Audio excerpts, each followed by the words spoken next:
ఆలోచించుకొని చెప్తామంటే కూడా మా ఎంబడి ఇట్లా మీకు రిటర్నింగ్ ఆఫీసర్ ఇచ్చిన గుర్తింపు ఎక్కడ ఉంది?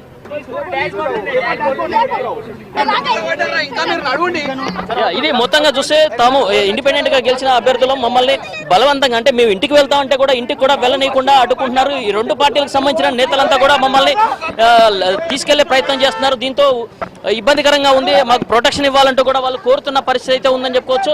మొత్తంగా ఇప్పటివరకు అంటే కౌంటింగ్ ప్రక్రియ మొత్తం ముగిసింది. అయితే ఇండిపెండెంట్ అభ్యర్థులు మాత్రం కీలకంగా మారారు. మొత్తం 26 వార్డులు ఉన్నాయి. 26 వార్డుల్లో ఇప్పటికే బీఆర్ఎస్ పార్టీ 12 వార్డులను గెలుచుకుంది. అదేవిధంగా కాంగ్రెస్ పార్టీ 10 వార్డులను గెలుచుకుంది. దీంతో 4 ఇండిపెండెంట్లు ఉన్నారు. ఆ 4 ఇండిపెండెంట్ చాలా కీలకంగా మారే అవకాశం ఉంది. దీంతోనే ఇప్పుడు ఈ అంశానికి సంబంధించి కొంత ఉద్రిక్త వాతావరణం అయితే కలుగుతుంది. రెండు పార్టీలకు సంబంధించిన వాళ్ళంతా కూడా రోడ్డుపై తమ వాహనాలను తమ అనుచరులను మోహరించేసి మొత్తం కూడా వాళ్ళని తీసుకెళ్లే ప్రయత్నం చేస్తారు. దీంతో ఉద్రిక్త వాతావరణం అయితే కొనసాగుతున్న పరిస్థితి ఉంది. వాహనాలను రోడ్డుపై అడ్డం పెట్టేసి అంటే వాళ్ళు వెళ్తున్న వాహనానికి ఏదైతే ముందు వెళ్తున్న వాహనం అడ్డం పెట్టేసి వాళ్ళని తమ వైపే తిప్పుకోరే ప్రయత్నం అయితే చేస్తున్నారు. దీంతో ఒక్కసారిగా ఇస్నాపూర్లో ఇప్పటివరకు ప్రశాంతంగా ఉన్న వాతావరణం మొత్తం కూడా ఉద్రిక్తంగా మారిందని చెప్పుకోవచ్చు. చూడొచ్చు మన విజువల్స్ లో మొత్తం కూడా తమ వైపే కావాలంటూ తమ వైపు అంటూ కూడా రెండు పార్టీలకు సంబంధించిన కార్యకర్తలంతా కూడా ఆ వాహనాన్ని చుట్టుముట్టి తీసుకెళ్తున్న పరిస్థితి ఉంది. దీంతో చూడొచ్చు విజువల్స్ లో వాళ్ళందరూ కూడా పరుగులు పెడుతూ ఆ వాహనాన్ని వెంటాడుతున్న పరిస్థితి అయితే కనిపిస్తుందని చెప్పుకోవచ్చు. ఇది ఇక తాజా పరిస్థితి. Over to studio. Telangana municipal ఎన్నికల్లో కాంగ్రెస్ పార్టీ ప్రభంజనం సృష్టించిన నేపథ్యంలో ఎమ్మెల్సీ అద్దంకి దయాకర్ హర్షం వ్యక్తం చేశారు.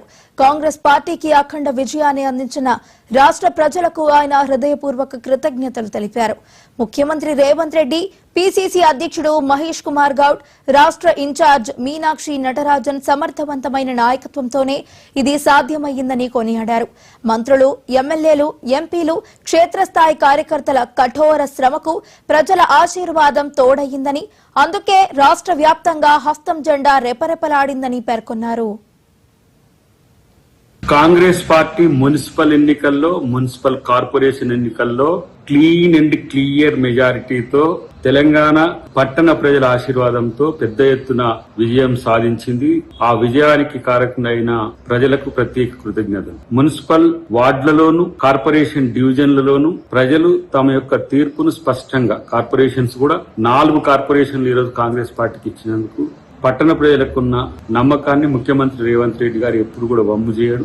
ఒక విజన్ తోనే ఆయన ముందుకు పోతున్న పరిస్థితుల్లో నిన్నటికి నిన్న ఏ విధంగా ఒక కాన్ఫిడెన్స్ లెవెల్ ను ఆయన పార్టీకి ప్రజలకు కల్పించే ప్రయత్నం చేసిండో ఆ విధంగానే ప్రజలకు తన ఆశీర్వాదం ఉందని చెప్పి మీరందరూ కూడా ఈరోజు ఎన్నికల పడ్డ ఓట్ల ద్వారా తెలిపినందుకు కృతజ్ఞతలు. కాంగ్రెస్ పార్టీ మున్సిపల్ ఎన్నికల్లో, మున్సిపల్ కార్పొరేషన్ ఎన్నికల్లో క్లీన్ అండ్ క్లియర్ మెజారిటీతో తెలంగాణ పట్టణ ప్రజల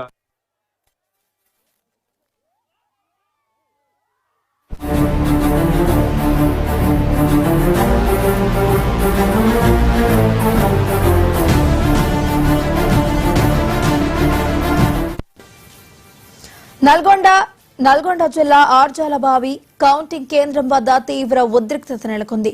మున్సిపల్ ఎన్నికల ఫలితాల ప్రకటనలో అక్రమాలకు పాల్పడ్డారంటూ బీఆర్ఎస్ శ్రేణులు ఆందోళనకు దిగారు. 14వ వార్డులో తమ అభ్యర్థి 6 ఓట్ల తేడాతో విజయం సాధించినట్లు తొలుత ప్రకటించారని, అయితే ఆ తరువాత ఫలితాన్ని తారుమారు చేశారని బీఆర్ఎస్ నేతలు ఆరోపిస్తున్నారు.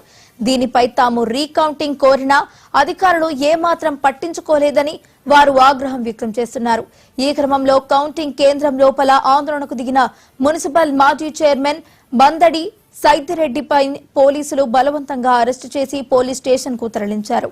ఈ ఘటనతో ఆర్జాలబావి పరిసరాల్లో భారీగా పోలీసులు మోహరించారు.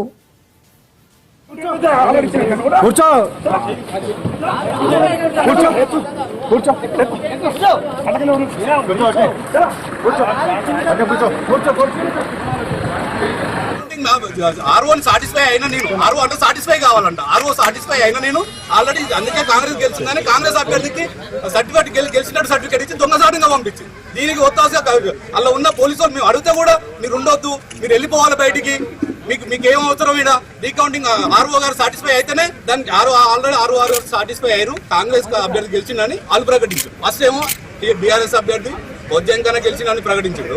విత్ ఇన్ 2 minutes లో మరి ఎక్కడి నుంచి ఫోన్లు, ఆ ఫోన్లు అయితే ఆర్ఓకి ఎన్ని ఫోన్లు అనుకున్నాం, ఆర్ఓకు, డిఎస్పీ గారికి, సిఐ గారికి ఇంత భయం ఎందుకు? కండువాలు వేసుకొని చేయాలి, కాంగ్రెస్ కండువాలు వేసుకొని చేయాలి.